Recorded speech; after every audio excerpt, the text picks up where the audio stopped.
Estás escuchando Educación Actual, un podcast donde exploramos los cambios y desafíos de la transformación educativa.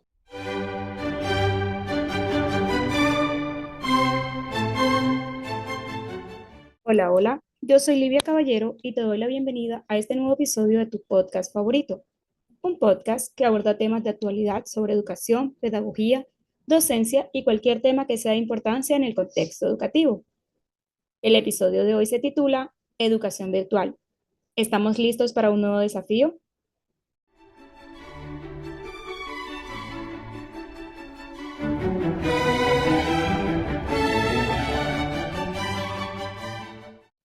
Querida audiencia, iniciamos el episodio de hoy dándole la bienvenida a tres invitados muy especiales, quienes nos estarán compartiendo su conocimiento y experiencias en el campo de la educación virtual, un tema bastante controversial en la actualidad. Un dato súper curioso de nuestros invitados que pude notar al revisar sus perfiles es que todos, además de ser docentes y al igual que yo, pertenecemos a la misma región del país, la costa colombiana. Con ustedes, el docente Jesús Vargas, magíster en recursos digitales aplicados a la educación y que hoy por hoy ejerce en una escuela rural. Hola, profe Jesús. Livia, muchas gracias por la invitación. Yo soy seguidor de este podcast. Me siento muy contento de participar hoy. Espero también compartir un poco de mis experiencias. Gracias a usted, profe Jesús, por aceptar nuestra invitación. También tenemos acá al profesor José Mejía, docente y creador de contenido digital. Hola, profe José, ¿cómo se encuentra? Hola Livia, muy bien, gracias. Es un placer estar aquí y tener la oportunidad de debatir sobre todos estos temas que son tan importantes para la educación actual, en especial con este grupo de invitados que tenemos el día de hoy. Así es, profe. Muchas gracias a usted por aceptar nuestra invitación. También es un placer tenerlo con nosotros en este espacio. Por último, pero no menos importante, el licenciado Wilfrido Terán, docente especialista en didácticas y TIC. Profe Wilfrido, ¿cómo se encuentra? Livia, muy bien, muchísimas gracias. Eh, Muy contento de encontrarme en este espacio compartiendo con los compañeros docentes. Quiero enviar un saludo muy especial a la audiencia en general y espero que aprovechemos este espacio de reflexión, de análisis y podamos compartir nuestras experiencias alrededor de un tema tan álgido como lo es la educación virtual. Así es, profe. De verdad que sean todos bienvenidos y qué placer tenerlos en este espacio. Bueno, hoy hablaremos principalmente sobre la educación virtual, que tuvo su auge durante la pandemia del COVID. En su momento muchas personas manifestaron opiniones muy negativas que hoy en día persisten. Tanto es así que al anunciar el tema de nuestro próximo episodio, recibimos muchísimos mensajes y es que al parecer es la preocupación general de muchas familias en Colombia. Hemos seleccionado un mensaje que nos pareció súper interesante y dice así. Hola, comunidad de educación actual. Soy Sonia. Soy una madre soltera que tiene a su cargo la responsabilidad de educar a dos niños de 12 y 14 años. Me encuentro sumamente preocupada porque leí que en China se anunció un nuevo confinamiento y que lo más probable es que haya otra pandemia.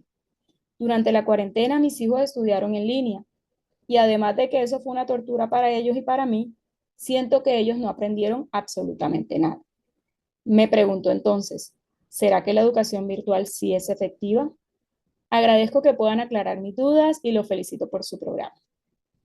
Gracias a ti, Sonia, por acompañarnos en este espacio educativo y compartir tus inquietudes con nosotros. Para dar respuesta a este mensaje y despejar las dudas que al igual que tú tienen muchas personas, empezaremos definiendo el concepto de educación virtual, para que aquellas personas que de pronto no conocen el término puedan entrar un poco en contexto con el tema pues, que vamos a abordar. Profe Jesús, como punto de partida, danos una definición de lo que es de educación virtual. Bueno, simplificando un poco el concepto, la definición, podríamos decir que la educación virtual es una modalidad de enseñanza que se lleva a cabo en línea a través del Internet y haciendo uso de las tecnologías de la información y la comunicación, lo que hoy conocemos como TIC. Estoy totalmente de acuerdo con lo que dijo el profe Jesús, Livia. De igual manera, comparto, yo creo que es una definición muy acertada de lo que es la educación virtual. Gracias, profes. Bueno, volviendo a la pregunta que nos hace nuestro oyente, Sonia, ¿será entonces que la educación virtual falló o fue nuestra falta de preparación? ¿Qué opinan ustedes? Bueno, Olivia, al igual que la educación tradicional, la educación virtual tiene sus ventajas y sus desventajas. Pero en ese momento en específico, la educación virtual aún era un experimento y apenas era algo en lo que se estaba incursionando. Tanto las instituciones como los profesores y los estudiantes no estaban preparados aún para asumir ese reto que se vieron obligados a asumir. Y eso es algo que se evidencia a través de precisamente esa preocupación que expresa la señora Sonia. Más sin embargo, con los avances tecnológicos y logísticos, además de la experiencia que ya la humanidad y las diferentes instituciones educativas han adquirido en este campo, se ha podido probar y evidenciar que la educación virtual es algo viable y puede llegar a ser efectiva. Entonces, la educación virtual durante ese periodo sí tuvo inconvenientes y falencias, pero no se puede decir que fue un fracaso del todo. ¿Qué opina usted al respecto, profe Wilfrido? Bueno, concuerdo con José porque creo que a pesar de que hubo tantas dificultades, la educación virtual en pandemia mostró que se pudo llegar a muchos hogares de una u otra forma. Sí, es verdad que se sumaron desafíos, aciertos, pero yo no podría decir que fue un fracaso. Diría que muchas personas, a pesar de las circunstancias, tuvieron acceso a la educación y que a nivel nacional el gobierno adoptó plataformas, tecnologías educativas para facilitar el aprendizaje a distancia. Además de eso, bueno, no podemos negar que sí nos encontramos con algunas barreras que sin embargo poco a poco han ido cediendo, tales como, por ejemplo, la resistencia de docentes y estudiantes a las nuevas tecnologías. La falta de conectividad sí marcó un punto muy importante en ese momento y quedó evidenciado sobre todo en la zona rural, que pues carecíamos de la infraestructura necesaria para poder abordar la educación virtual de la mejor manera. Pero con todo y eso, considero que pues poco a poco se fueron superando todos esos inconvenientes. Por otro lado, yo diría que la educación virtual está para superar todos esos retos y para transformar los modelos educativos tradicionales enfocados a la nueva era tecnológica y digital. Estoy totalmente de acuerdo con sus apreciaciones y me parecen muy válidos sus aportes, compañeros. Y entonces creo que es claro decir que la pandemia no fue un fracaso, sino la oportunidad para evolucionar a nivel de educación virtual. Bueno, ya habiendo definido este concepto y pues habiendo dado respuesta al interrogante de nuestro oyente, vamos a hablar de los elementos principales que conforman este modelo educativo. Hay uno de estos elementos con el que yo he tenido bastante interacción y son los entornos virtuales de aprendizaje, siglas EVA, y me gustaría empezar definiéndolos. Según la Universidad Estatal a Distancia, un entorno virtual de aprendizaje, EVA, es el conjunto de medios de interacción sincrónica y asincrónica donde se lleva a cabo el proceso de enseñanza y aprendizaje a través de un sistema de administración del aprendizaje en línea. Muchos de los profes, al no estar preparados para lo que tuvimos que afrontar, vimos los EVA solamente como un medio por el cual hacer una videollamada y más nada. Pero en realidad estos espacios son donde ocurre el aprendizaje. En estos espacios los estudiantes tienen la posibilidad de recibir clases en vivo o grabadas, acceder a material de apoyo, además tienen canales de contacto, foros, áreas para enviar los ejercicios que desarrollan y ahí pueden también realizar las evaluaciones y acceder a sus notas. Tanto los profesores como los estudiantes podemos hacer seguimiento de los procesos y la plataforma también nos permite definir claramente los roles y permisos de los usuarios. Si ustedes me preguntan cómo saber si el EVA que escogen, pues que van a escoger o el que escogieron es el ideal, yo les diría que tengan en cuenta las siguientes características. Primero, que sean interactivos, flexibles, que sean estándar y funcionen igual para un grupo grande o pequeño y En cuanto a su estructura, les diría que se sugiere que el aula virtual esté dividida en tres bloques. El bloque cero, que es el de organización-gestión, en el bloque académico y el bloque de cierre. No sé, profe, si alguno de ustedes quisiera compartirnos con cuáles de estos entornos virtuales han tenido algún acercamiento.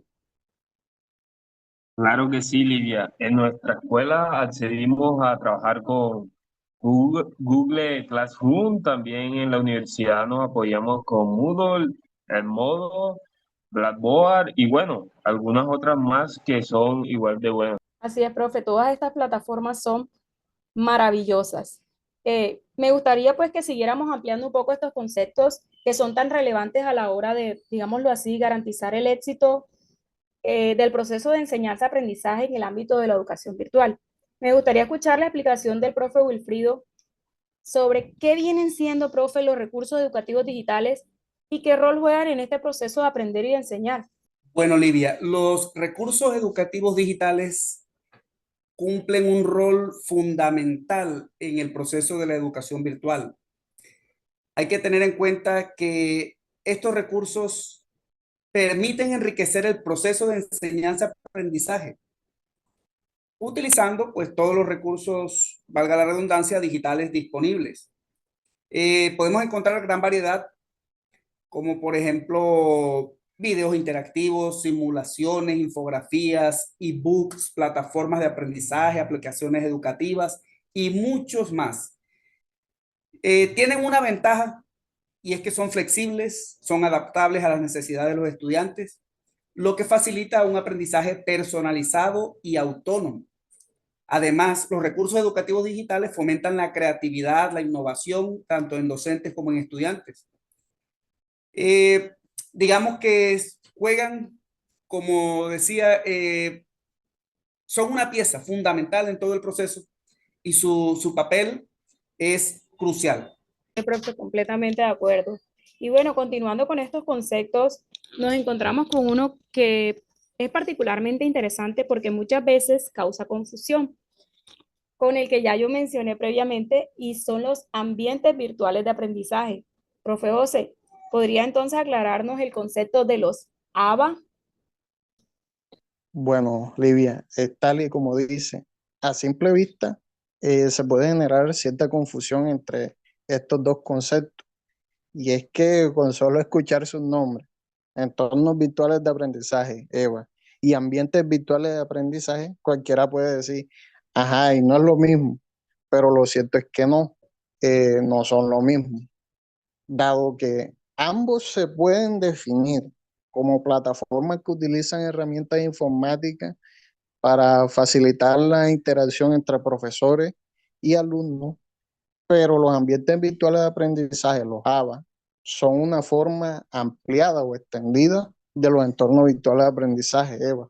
¿Qué quiero decir con esto? Bueno, que mientras los EVA y todas sus herramientas están destinados especialmente o están enfocados especialmente al proceso de enseñanza y aprendizaje, los ABA están más enfocados al intercambio de información y conocimiento.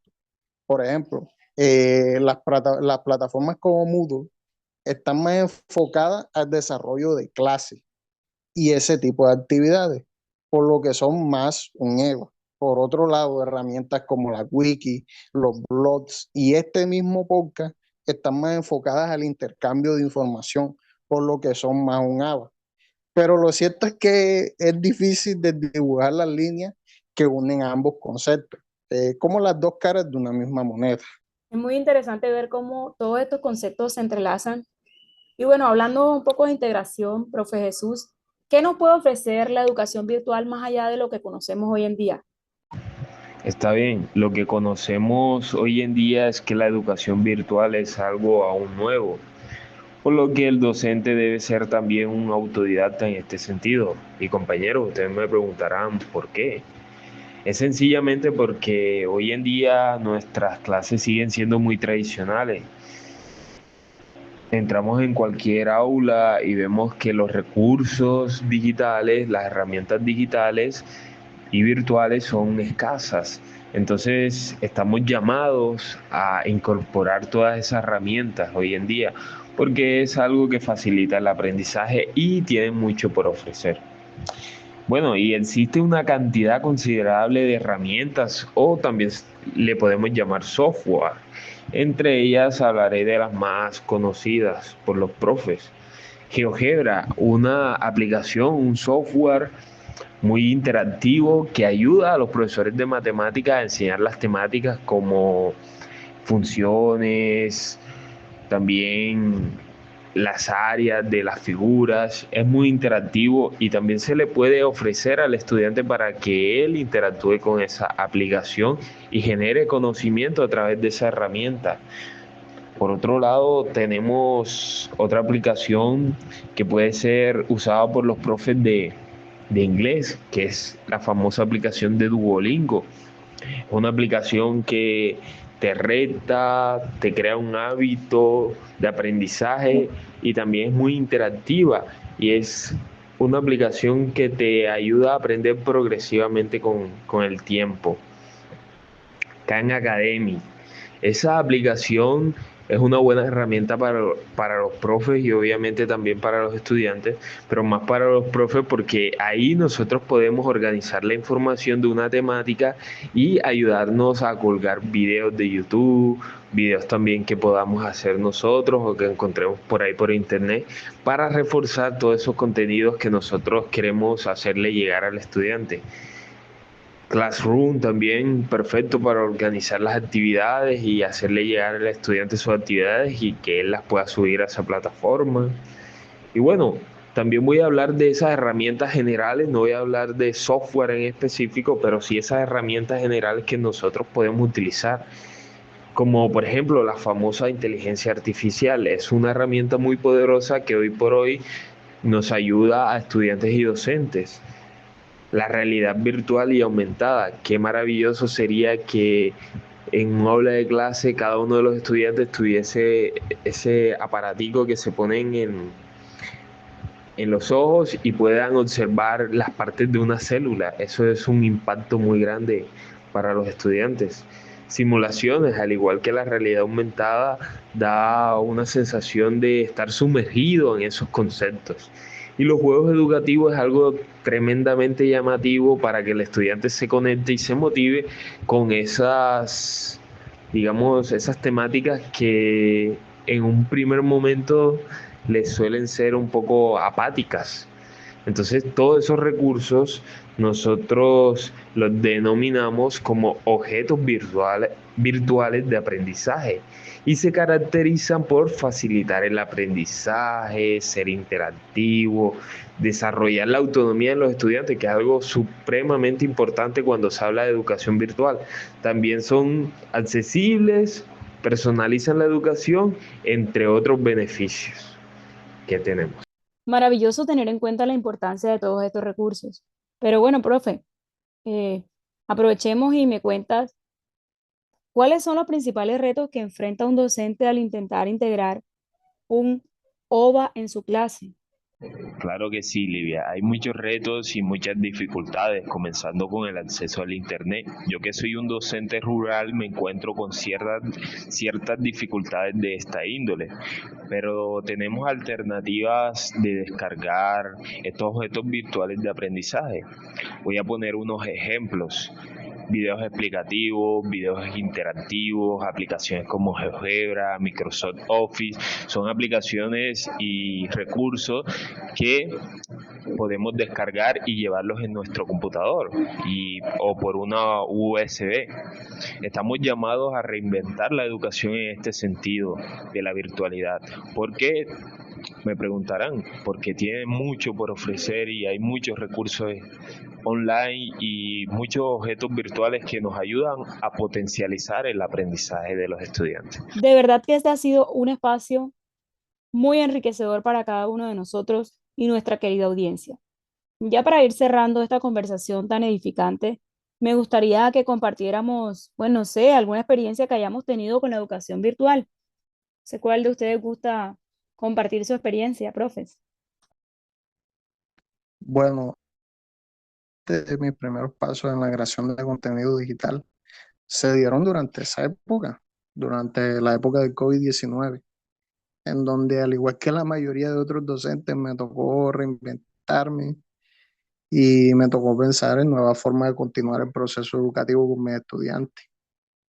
En los primeros pasos, iniciamos con Skype, haciendo videollamadas, tratando de recrear un poco lo que es un salón de clase, pero poco a poco nos dimos cuenta de la imposibilidad y de la gran dificultad que eso implicaba.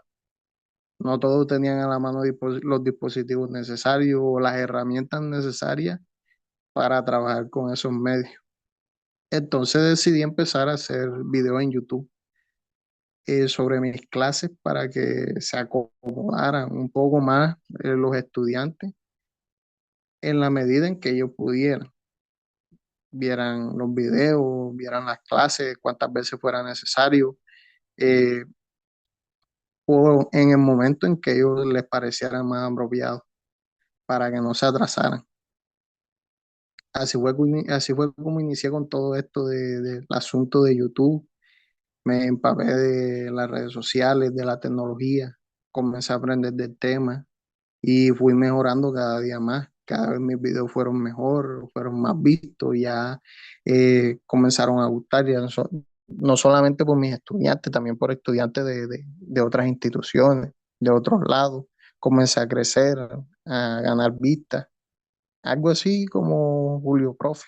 Claramente no tan popular y no tan seguido como él, pero algo así. Entonces, así más o menos fue como inicié con todo este cuento de la educación virtual. Como quien dice, profe, por casualidad llegó a tu vida este tema de crear contenido. Y ahora que mencionabas el tema de que empezaste o diste tus primeros pininos en pandemia, yo estaba recordando que en mi escuela, al inicio de la pandemia, probamos con varias plataformas. Y bueno, poco a poco llegamos a Microsoft Teams. Profe, imagínate que mis alumnas descubrieron que podían desconectar a sus compañeras de la videollamada. Eso, te imaginarás, era un caos y las quejas de los papás y las mismas estudiantes. Entonces nosotros tuvimos que capacitarnos rápidamente para saber cómo configurar los roles y limitar los permisos para así evitar este tipo de situaciones. ¿Quién iba a Sí, pensar? claro, ese mismo caos también se nos formaba a nosotros en las videollamadas de calle. Ese caos también se veía mucho para nosotros acá. Imagínate, profe, ¿quién iba a pensar que nuestras primeras lecciones de educación virtual iban a ser sobre cómo evitar que los estudiantes se sacaran entre ellos de la clase? Tremendo. Sí, sí, lo, lo imagino porque también me tocó algo parecido también en mis primeros intentos. Claramente, profe. Profe Wilfrido, no sé si usted tiene alguna experiencia que gustaría compartir con nosotros. Bueno, al igual que ustedes, también tuvimos muchas situaciones en nuestra institución. Por ejemplo, quisimos adaptar salones de clase virtuales pensando en que los estudiantes se pudieran conectar y resulta que nos encontramos con que el 90% de los estudiantes no tenían acceso a Internet y nosotros en los salones, los directivos estaban muy angustiados porque no teníamos contacto con los alumnos y ellos querían que nosotros estuviéramos en un salón cumpliendo un horario de forma virtual. Y resulta que eran poquitos los estudiantes que se conectaban porque pues solo podían hacerlo aquellos que tenían el acceso a Internet. Otro problema fue que muchos de los estudiantes se fueron para las veredas, no se quedaron en el pueblo y después tuvimos que mandarles mensajes, mandarles razones para que volvieran al pueblo y de una u otra forma ahí tratar de contactarlos para poder llevar el proceso. La verdad es que fue bastante tedioso. Claro, profe. Creo que ese fue el común denominador de todos los profes alrededor del mundo, diría yo, porque creo que no fuimos los únicos que tuvimos pues esa serie de inconvenientes para adaptarnos a este nuevo modelo educativo que muchos de nosotros desconocíamos, al cual no estábamos preparados. Bueno, creo que nuestros invitados de hoy nos han dejado ver que la clave del éxito en este modelo educativo se basa en integrar los EVA, RED, OVA y AVA de forma correcta. Además, ellos destacaron que la educación virtual no se trata de trasladar las clases presenciales a una pantalla, sino de hacer una reinvención de los procesos de enseñanza y aprendizaje. Está claro que existen ventajas importantes como la flexibilidad, la personalización y la accesibilidad, pero también nos encontramos con que existen desventajas en términos de conectividad, capacitación docente y adaptación a este tipo de metodologías.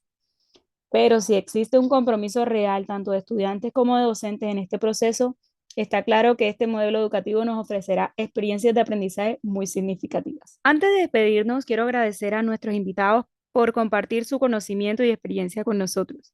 Jesús, Wilfrido y José, ha sido de verdad un placer tenerlos en este espacio. Profes, ¿algún mensaje final que quieran compartir con nuestra audiencia?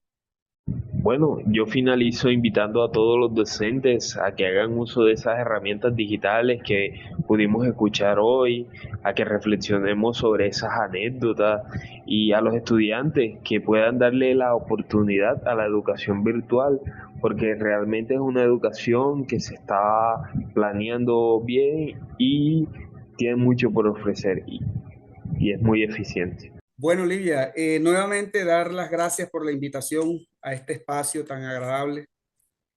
Y como dijo nuestro compañero Jesús, invitar a los padres de familia, a los docentes, a los estudiantes a explorar todo este mundo maravilloso de la educación virtual y las nuevas tecnologías. Muchísimas gracias, Livia. Muy contento de haber participado de este espacio. Bueno, Olivia, igualmente ha sido un verdadero placer para mí también poder compartir contigo aquí, con mis compañeros docentes. Eh, y para añadir algo más a lo que dijeron ellos, que con lo que también estoy totalmente de acuerdo, es que me gustaría que los estudiantes o las madres de familia, como la señora Sonia, que nos hacía la interrogante o nos daba esa pregunta, no vieran la educación virtual como algo de menos calidad que la educación tradicional, porque no necesariamente es así. Todo depende de cómo lo aprovechemos o del uso que le demos. Entonces, si nosotros podemos aprovecharlo y darle un buen uso a la educación virtual, nos damos cuenta de que también puede ser educación de calidad. Y nada, Livia, igual, gracias. Gracias a ustedes, profes, por aceptar esta invitación y estoy segura que no va a ser la última vez que nos encontremos por acá para discutir temas educativos. Hasta aquí llegamos con este episodio de Educación Actual, tu podcast favorito. Si ya estás suscrito, te damos gracias por tu fidelidad y si no lo has hecho, ¿qué estás esperando para suscribirte? No olviden seguirnos en todas las redes sociales como @Educación Actual el podcast, para que no se pierdan nada de esta maravillosa información que aquí compartimos. Hasta pronto, que tengan un fantástico día.